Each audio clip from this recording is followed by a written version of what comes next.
ଆଜି ନିତ୍ୟକର୍ମ ସରେଇକି ଲାଗି ପଡ଼ିଲି ବୁନ୍ଦି ତିଆରି କରିବାରେ। ବୁନ୍ଦିଟି ତ ତିଆରି କରିଛି, ଠାକୁରଙ୍କୁ ନେଇ ଟିକେ ଭୋଗ ଲଗେଇଦେଲି।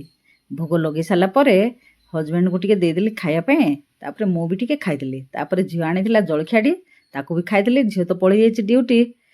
ଖାଇସାରିଲା ପରେ ବସେଇଦେଲି ରୋଷେଇ। ରୋଷେଇରେ ଯେମିତି କଢ଼େଇରେ ତେଲ ଆଉ ପିଆଜ କାଠି ମସଲା ପକେଇଛି, ନାତି ନାତୁଣୀ ବାସ୍ନା ହେଉଛି ବୋଲି ସବୁ କାଖ ହେଇ ହେଇ ଦେଖୁଛନ୍ତି ଆସିକି। ତାପରେ ତା ଦେହରେ ସବୁ ମସଲା ହେରିକା କଷାକଷି କରିଦେଲି। କରିଦେଇକି ସବୁ ପରିବାପତ୍ର ପକେଇଦେଲି, ପାଣି ପକେଇ ଦେଇକି ଘୋଡ଼େଇ ଦେଇକି ପଳେଇଗଲି ଘରଟି ଝାଡ଼ୁ ମାରିବା ପାଇଁ। ଘର ଝାଡ଼ୁ ମାରିଲା ଭିତରେ ମୋର ସିଝି ଯାଇଥିଲା ତରକାରୀ।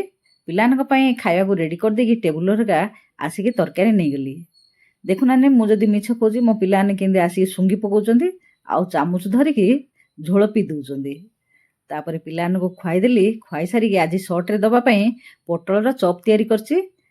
ଲାଗି ପଡ଼ିଲି ତା ଦେହରେ। ଭିଡ଼ିଓଟି ଭଲ ଲାଗିଲେ ଚ୍ୟାନେଲକୁ ସବସ୍କ୍ରାଇବ୍ କରି ରହୁଛି।